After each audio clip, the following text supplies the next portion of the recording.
Bertrand Russell, A Conquista da Felicidade, segunda parte. Causas da felicidade. Capítulo 10. A felicidade ainda é possível? Em toda a primeira parte deste livro, falei praticamente do homem infeliz. Passarei agora à tarefa mais agradável de examinar o homem feliz. As conversas e os livros de alguns amigos meus quase me fizeram chegar à conclusão de que a infelicidade no mundo moderno já é fato consumado. Comprovei, no entanto, que essa opinião tende a perder sua força e a se desintegrar com o exercício da introspecção, as viagens ao exterior e as conversas com o meu jardineiro. Já mencionei mais atrás a infelicidade de meus amigos literatos. Agora me proponho olhar mais de perto as pessoas felizes que conheci ao longo da vida. Existem dois tipos de felicidade, embora naturalmente haja graus intermediários. Os dois tipos a que me refiro poderiam chamar-se normal ou fantasista, animal ou espiritual, do coração ou da cabeça. A designação que venhamos a escolher entre tais alternativas depende do que quisermos demonstrar. No momento, não pretendo demonstrar nenhuma, mas apenas descrever. Possivelmente, o modo mais simples de mostrar as diferenças entre esses dois tipos de felicidade é dizer que um deles se acha ao alcance de qualquer ser humano e que o outro só pode ser atingido por aqueles que sabem ler e escrever.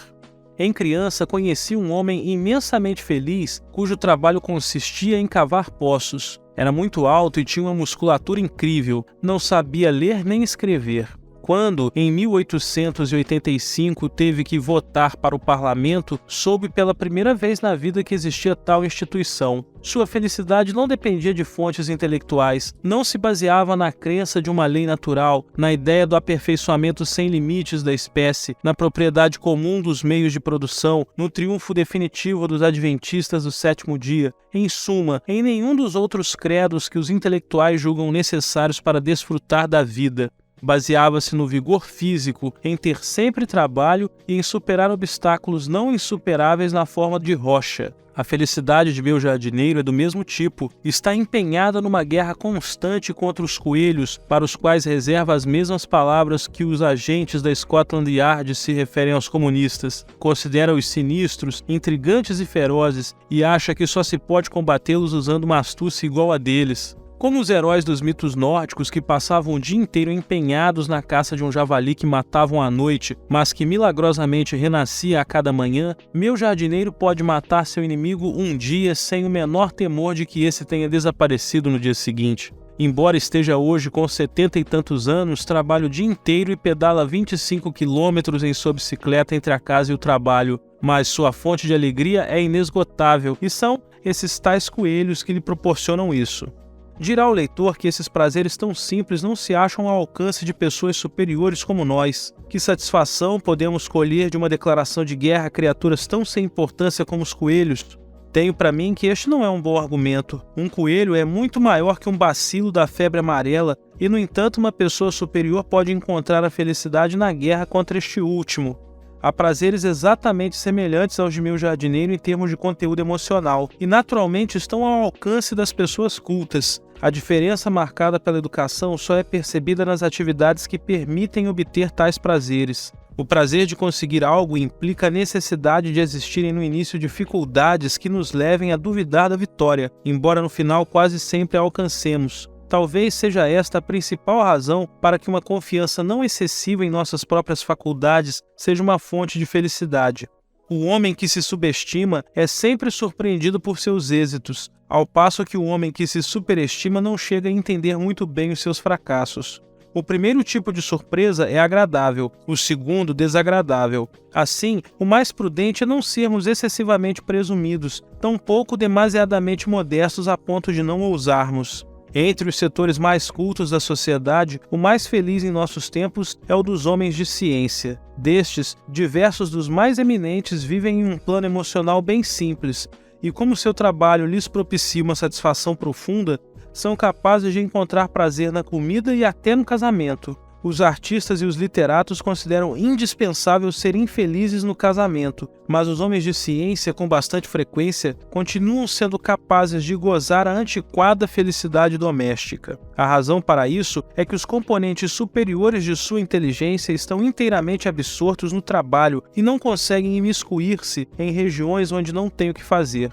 São felizes em seu trabalho porque a ciência do mundo moderno é progressista e poderosa, e porque ninguém duvida de sua importância, nem eles, nem os leigos. Consequentemente, não precisam de emoções complexas, já que as emoções mais simples não se antepõem a obstáculos. A complexidade emocional é como a espuma de um rio, formada pelos obstáculos que intervêm no fluxo uniforme da corrente. Porém, se as energias vitais não encontram obstáculos, nenhuma ondulação é produzida na superfície, passando assim despercebida a sua força para quem não tem olhos de observador. Na vida do homem de ciência, cumprem-se todas as condições da felicidade. Ele exerce uma atividade em que aproveita ao máximo suas faculdades e consegue resultados que não parecem importantes apenas para eles, mas também para o público em geral, embora este não entenda uma palavra do que digam. Neste aspecto, o homem de ciência é mais venturoso do que o artista. Quando o público não entende um quadro ou um poema, chega à conclusão de que é o quadro ou o poema que são ruins. Quando é incapaz de entender a teoria da relatividade, chega à conclusão acertada de que não estudou suficientemente. A consequência é que Einstein é venerado, ao passo que os melhores pintores morrem de fome em suas mansardas, que aquele é feliz enquanto os pintores são desgraçados. Muito poucos homens podem ser autenticamente felizes em uma vida que obriga a uma constante autoafirmação em face do ceticismo das massas, a menos que possam refugiar-se em suas panelinhas, deixando no esquecimento o frio mundo exterior. O homem de ciência não precisa de panelinhas, pois, exceto por seus iguais, todo mundo tem uma boa opinião sobre ele. O artista, ao contrário, encontra-se na triste situação de ter que escolher entre ser desprezado ou desprezar. Se seu talento é de primeira categoria, pode acontecer com ele uma ou outra destas duas desgraças. A primeira se utiliza esse talento, a segunda, se não o utiliza. Mas isso não ocorreu sempre nem em todos os lugares. Houve épocas em que até os bons artistas, inclusive quando jovens, eram bem conceituados. Júlio II, embora às vezes maltratasse Michelangelo, nunca o considerou incapaz de pintar bem. Já o milionário moderno, embora despeje dinheiro sobre artistas velhos que já perderam suas faculdades, nunca percebe que o trabalho deles é tão importante quanto o seu. Pode ser que tais circunstâncias tenham algo a ver com o fato de que os homens de ciência sejam em geral mais felizes do que os artistas. Devemos reconhecer que os jovens mais inteligentes dos países ocidentais tendem a sofrer a infelicidade de não encontrarem um trabalho adequado para seu talento, mas não é o que acontece nos países orientais. Na atualidade, os jovens inteligentes possivelmente são mais felizes na Rússia do que em qualquer outra parte do mundo. Ali têm a oportunidade de criar um mundo novo e possuem uma fé fervorosa de que podem fundamentar aquilo em que acreditam. Os velhos foram assassinados ou exilados, ou morrem de fome, ou foram descartados de alguma outra maneira para que não possam obrigar os jovens, como se faz em todo país ocidental, a optar entre causar dano ou nada fazer. O ocidental sofisticado pode achar a fé do jovem russo algo tosca, mas o que é que se pode dizer contra ela? É certo que está criando um mundo novo. Este novo mundo é do seu agrado. Seguramente esse novo mundo, uma vez criado, fará o russo comum mais feliz do que era antes da Revolução Socialista de 1917. Talvez não seja um mundo em que um sofisticado intelectual do Ocidente possa ser feliz, mas o sofisticado intelectual do Ocidente não precisa viver nele. Por isso, de acordo com todos os critérios pragmáticos, a fé da jovem Rússia é justificada, e condená-la sob o argumento de que é tosca não se justifica, exceto no plano teórico. Na Índia, na China e no Japão, as circunstâncias exteriores de caráter político interferem na felicidade da jovem inteligência, mas não existem obstáculos internos como os que existem no Ocidente. Há atividades que os jovens consideram importantes e eles sentem-se felizes quando as realizam bem. Sentem que são chamados a desempenhar um papel crucial na vida da nação e seus objetivos, embora difíceis, não são impossíveis de serem levados a cabo. O cinismo que com tanta frequência observamos nos jovens ocidentais com estudo superior é resultado da combinação do comodismo com a impotência. A impotência traz à pessoa a sensação de que nada vale a pena e o comodismo torna suportável a dor desse sentimento. Em todo o Oriente, o estudante universitário acha que pode influir bem mais na opinião pública do que seus equivalentes do Ocidente moderno. Porém, sua possibilidade de garantir um alto salário é muito menor. Por não estar impotente nem acomodado, torna-se um reformista ou um revolucionário, mas não um cínico. A felicidade do cínico ou do revolucionário depende do curso que tomem os assuntos públicos, mas o mais plausível é que, enquanto estão atuando, gozem de mais felicidade do que aquele que, além de cínico, é acomodado. Lembro-me de um jovem chinês que visitou a minha escola com a intenção de fundar uma parecida numa zona reacionária da China. Supunha que por isso lhe cortariam a cabeça, mas na verdade desfrutava de uma tranquila felicidade que eu só podia invejar. Não tenho a intenção de insinuar que essas formas de felicidade de altos voos sejam as únicas possíveis. De fato, só se mostram acessíveis a uma minoria, já que requerem um tipo de capacidade e uma amplitude de interesses incomuns. Não são apenas os cientistas eminentes que tiram prazer de seu trabalho. Não são apenas os estadistas que tiram prazer da defesa de uma causa. O prazer do trabalho está ao alcance de qualquer um que possa desenvolver uma habilidade especializada, sempre que obtenha satisfação do exercício de sua habilidade sem exigir o aplauso do mundo inteiro. Conheci um homem que havia perdido o movimento de ambas as pernas ainda muito jovem, e mesmo assim viveu uma longa vida de felicidade, escrevendo uma obra em 5 volumes sobre as pragas das rosas. Pelo que eu soube, ele era o maior especialista no assunto. Não tive a oportunidade de conhecer muitos conquiliologistas, mas a julgar pelos que conheci, o estudo das conchas propicia grande satisfação a seus praticantes. E conheci outro homem que era o melhor linotipista do mundo, sempre solicitado por todos os que se dedicavam a inventar tipos artísticos. Sua satisfação não se devia ao genuíno respeito que tinham por ele pessoas que não concediam seu respeito facilmente, mas sim ao prazer que lhe dava exercer seu ofício, um prazer não muito diferente daquele que as boas bailarinas obtêm da dança. Conheci também linotipistas especializados em fundir matrizes matemáticas, escritura nestoriana ou cuneiforme ou quaisquer outros caracteres fora do normal e difíceis.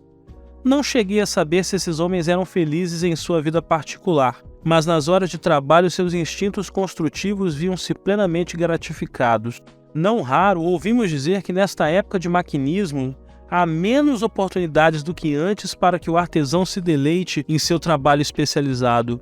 Não estou nada seguro de que tal opinião esteja correta. É verdade que atualmente o trabalhador especializado atua em linhas produtivas muito diferentes daquelas que ocupavam a atenção das corporações medievais, mas ele continua sendo muito importante e imprescindível nesta economia baseada na máquina. Existem aqueles que constroem instrumentos científicos e máquinas delicadas, há desenhistas, mecânicos de aviões, motoristas e várias outras pessoas que têm um ofício no qual podem desenvolver uma habilidade quase até os seus últimos limites. Pelo que pude observar, o trabalhador agrícola e o camponês das sociedades relativamente primitivas não são tão felizes quanto um motorista ou alguém que trabalha com máquinas. É verdade que o trabalho do camponês que cultiva sua própria terra é variado, lavra, semeia, colhe. Todavia, está à mercê dos elementos e tem consciência dessa dependência, ao passo que o homem que maneja um maquinismo moderno tem certeza de seu poder e chega a experimentar a sensação de que o homem é o senhor, não o escravo das forças naturais. Naturalmente, nada há de interessante no trabalho da grande massa de operários que se limita a cuidar das máquinas, repetindo vez ou outra alguma operação mecânica com a menor variação possível. No entanto, quanto menos interessante é um trabalho, mais ele passará a ser feito por uma máquina. O objetivo último da produção pela máquina, do qual ainda estamos longe, é um sistema em que este faça tudo o que careça de interesse, reservando-se o ser humano às tarefas que impliquem variedade e iniciativa. Em um mundo assim, o trabalho seria o menos aborrecido e deprimente desde o aparecimento da agricultura.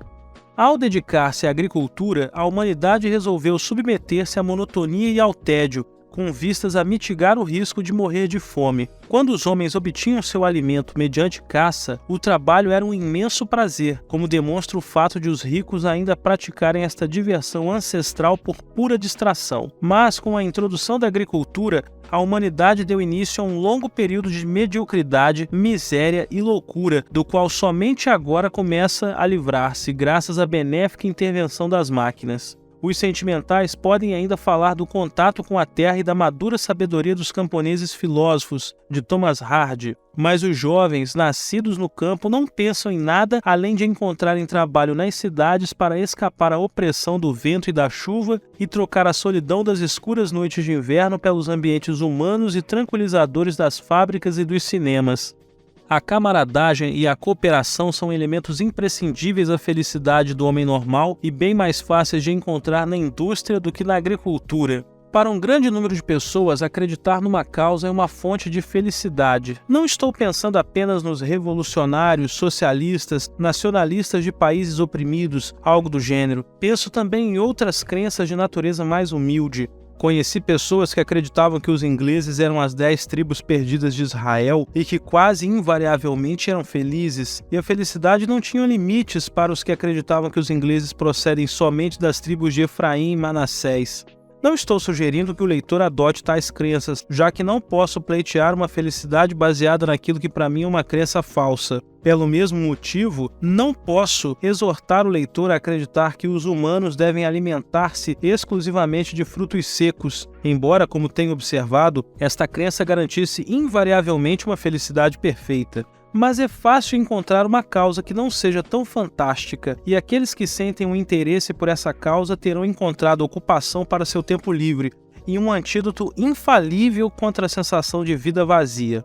Não muito diferente da devoção a causas menores é nos deixarmos absorver por um hobby. Um dos matemáticos mais importantes de nossa época divide seu tempo em partes iguais entre o estudo de sua disciplina e a filatelia. Suponho que os selos lhe sirvam de consolo quando não consegue fazer progressos na matemática. A dificuldade de demonstrar proposições em teoria dos números não é a única atribulação que podemos curar colecionando selos. Nem estes são os únicos objetos que podemos colecionar. Que imensos campos de êxtase se abrem à imaginação quando pensamos em porcelana antiga, caixas de rapé, moedas romanas, pontas de flecha e utensílios de sílex. É claro que muitos de nós somos demasiadamente superiores para esses prazeres simples. Todos nós os tivemos quando crianças, mas por alguma razão passamos a considerá-los indignos de um homem já maduro e sério. Isso é um erro. Prazeres que não prejudiquem os outros têm o seu valor. Eu, por exemplo, coleciono rios. Sinto prazer em ter descido pelo Volga e ter subido pelo Yangtze, e lamento bastante não conhecer ainda o Amazonas nem o Orinoco. Por mais simples que sejam tais emoções, não me envergonho delas. Pensemos igualmente no gozo apaixonado do torcedor de beisebol. Lê os jornais com avidez e vai ao delírio ouvindo o rádio. Lembro-me de quando conheci um dos principais escritores dos Estados Unidos, um homem que, a julgar por seus livros, eu supunha consumido pela melancolia. Por acaso, naquele instante, o rádio estava noticiando os resultados mais importantes da liga de beisebol. O homem se esqueceu de mim, da literatura e de todos os demais sofrimentos de nossa vida sublunar e gritou de alegria ao ouvir que seu time havia ganho. Desde aquele dia, pude ler seus livros sem me sentir deprimido pelas desgraças que ocorrem a seus personagens. Em muitos casos, talvez na maioria deles, paixões dessa natureza não são uma fonte de felicidade básica, mas antes um meio de escapar à realidade, de esquecer por instantes alguma dor muito difícil de enfrentar. A felicidade básica depende sobretudo do que poderíamos chamar de interesse amistoso pelas pessoas e pelas coisas. O interesse amistoso pelas pessoas é uma modalidade de afeto, mas não do tipo possessivo, que sempre busca uma resposta empática. Esta modalidade é, não raro, causa de infelicidade. A que contribui para a felicidade é aquela que leva a pessoa a gostar de observar as outras e a encontrar prazer em seus traços pessoais, sem colocar obstáculos aos interesses e prazeres daquelas com que ele entra em contato, nem pretender adquirir poder sobre elas ou mesmo obter sua admiração entusiasta.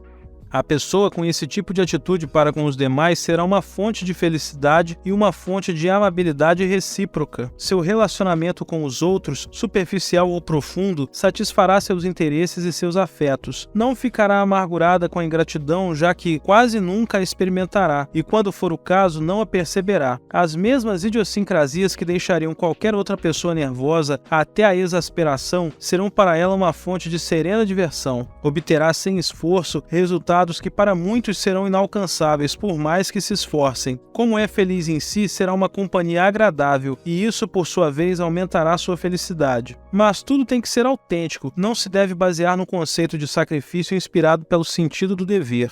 O sentido do dever é útil no trabalho, mas ofensivo nas relações pessoais. As pessoas querem parecer agradáveis aos outros e não serem toleradas com paciente resignação. Gostar de muitas pessoas espontaneamente sem esforço é, possivelmente, a maior de todas as fontes de felicidade pessoal. No parágrafo acima, mencionei também o que chamo de interesse amistoso pelas coisas. Pode ser que a frase pareça meio forçada, já que poderíamos dizer que é impossível sentir amizade pelas coisas. Não obstante, existe algo análogo à amizade no tipo de interesse que um geólogo sente pelas rochas ou um arqueólogo pelas ruínas, e esse interesse deveria fazer parte de nossa atitude para com os indivíduos ou as sociedades. Uma pessoa pode sentir por certas coisas um interesse que não é amistoso, mas sim hostil. É possível que um homem se ponha a reunir dados sobre o habitat das aranhas porque as odeia e gostaria de viver onde não houvesse qualquer uma delas. Este tipo de interesse não proporciona a mesma satisfação que o prazer obtido pelo geólogo com as suas rochas. O interesse por coisas impessoais, embora possa ter menor valor como ingrediente da felicidade cotidiana do que a atitude amistosa para com o próximo, é mesmo assim importante. O mundo é enorme e nossas faculdades são limitadas. Se toda a nossa felicidade depende exclusivamente de nossas circunstâncias pessoais, o mais plausível é que estejamos pedindo à vida mais do que ela pode nos dar, e pedir demais é o método mais seguro de conseguir menos do que seria possível. A pessoa capaz de esquecer suas preocupações graças, por exemplo, a um interesse genuíno pelo Concílio de Trento ou pelo ciclo vital das estrelas, descobrirá que, ao voltar de sua excursão ao mundo impessoal, adquiriu um aprumo e uma calma que lhe permitirão enfrentar seus problemas da melhor maneira, e enquanto isso, terá experimentado uma felicidade autêntica, embora passageira. O segredo da felicidade é este: que seus interesses sejam os mais amplos possíveis e que suas reações às coisas e às pessoas que lhe interessam tornem-se, na medida do possível, amistosas e não hostis. Nos capítulos seguintes ampliarei este exame preliminar das possibilidades da felicidade e proporei maneiras de escapar das fontes psicológicas da infelicidade. Então, esse foi o nosso vídeo de hoje. E aí, gostou do conteúdo? Eu espero que tenha sido proveitoso para você. E se te ajudou de alguma maneira ou você simplesmente achou interessante, por favor não deixe de dar o like no vídeo, se inscrever no canal e ativar o sino das notificações. Isso me ajuda muito a continuar trazendo material aqui para a plataforma. Na descrição desse vídeo tem também os contatos para você que quiser solicitar meus serviços ou fazer uma doação para ajudar a melhorar a estrutura do canal. E por fim, qualquer dúvida, sugestão ou comentário será muito bem-vindo. Grande abraço e nos vemos no próximo capítulo.